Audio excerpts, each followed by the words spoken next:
আমরা এটাই দেখতে চেয়েছি যে 3 মাস হয়নি, এখনই রাস্তায় রাস্তায় লড়াই শুরু হয়েছে।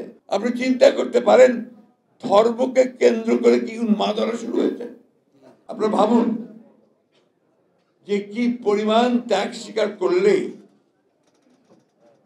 কি পরিমাণ স্বার্থহীন হলে একটা মানুষ প্রাণ দিতে পারে দেশের জন্য, কল্যাণের জন্য। এটাই বোধহয় দেশপ্রেম, এটাই বোধহয় মাতৃভূমির জন্য ভালোবাসা। এটা তো আমরা বারবার দেখিয়েছি। আমাদের দেশের মানুষ তার দেশের জন্য, দেশের মাতৃকার জন্য বারবার প্রাণ দিয়েছে, গণতন্ত্রের জন্য প্রাণ দিয়েছে। কিন্তু আজকে যে প্রশ্ন উঠে গেছে ইতিমধ্যে, যে প্রাণ যে দিল, এত যে গেল, এত যে দিলাম আমরা, তার ফলশ্রুতি কি এই বাংলাদেশ? আমরা এটাই দেখতে চেয়েছি যে 3 মাস হয়নি, এখনই রাস্তায় রাস্তায় লড়াই শুরু হয়েছে। 3 মাসও যায়নি, এখন একজন আরেকজনের বুকে রক্ত ঝরাচ্ছে। 3 মাসও যায়নি, এখন পত্রিকা অফিস পুড়িয়ে দেওয়া হচ্ছে, আক্রমণ করছে।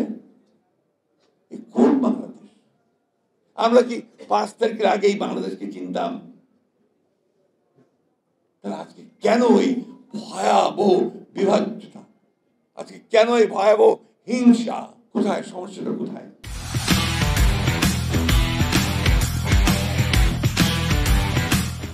90-এ প্রাণ দিয়েছিল ভোটের অধিকারের জন্য, স্বৈরাচার দূর করার জন্য। আর আজকে এই 24-এ আবারও আমাকে ওই ভোটের অধিকারের জন্য চিৎকার করতে হচ্ছে। ভোটের আইরনি। কোন জাতি আমরা? কোন জাতি? এই কথাগুলো কি আপনারা কখন নিজেকে জিজ্ঞেস করেন?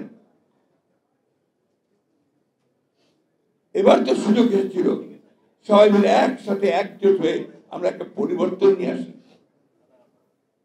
ছেলেরাও ছিল সামনে, আমরাও ছিলাম, সবাই মিলে আমরা পরিবর্তনটা আনার কাজটা করতে পারি। 3টে মাস হয়নি এখনো। এই 3টে মাসের মধ্যেই আমাদের সেই আসল চেহারা বেরিয়ে আসতে শুরু করেছে। এইরকম চেহারা নিয়ে কোনোদিনই সাফল্য অর্জন করা যায় না। যতই বড় বড় কথা বলি, যতই লম্বা লম্বা বক্তৃতা করি, বিশ্বকে এক করার চেষ্টা করি, হয় না। আমার নিজের ঘরেই যদি আপনার সেই বিভাজন থেকে যায়, বিভেদ থেকে যায়, আমি সেটা কখনোই ঠিক করতে পারবো না। আমি যে প্রশ্নটা আপনাদের সামনে তুললাম তার কারণ আছে। আমি এই কয়েকটা দিনে আমরা খুব চিন্তিত, উদ্বিগ্ন, ভয়াবহভাবে উদ্বিগ্ন। আপনি চিন্তা করতে পারেন ধর্মকে কেন্দ্র করে কি উন্মাদনা শুরু হয়েছে বাংলাদেশে। আপনি চিন্তা করতে পারেন যে মুক্ত স্বাধীন মিডিয়ার জন্য, প্রেসের জন্য, সংবাদ মাধ্যমের জন্য আমরা এতদিন লড়াই করলাম, তার অফিস পুড়িয়ে দিচ্ছে। এই বাংলাদেশ তো ভাই আমি দেখতে চাই না, আমিও তো চাই না। আর কি উন্মাদনা, ক্রেজ! কিছু সংখ্যক মানুষ আছেন, আপনাদের সোশ্যাল মিডিয়া আমি দেখি না সহজে, যখন দেখি আতঙ্কিত হয়েছি, পুড়িয়ে দাও, জ্বালিয়ে দাও, এই ধরনের কথা লেখা হচ্ছে সেখানে। চিন্তা করতে পারি কোন জায়গায় নিয়ে যাচ্ছে বাংলাদেশকে।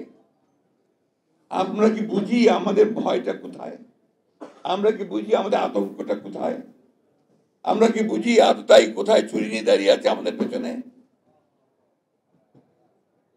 বুঝি না। বুঝলে আজকে এই সমস্ত দায়িত্বহীন, ইররেসপন্সিবল কথাবার্তা আমাদের মুখ দিয়ে বেরোতো না।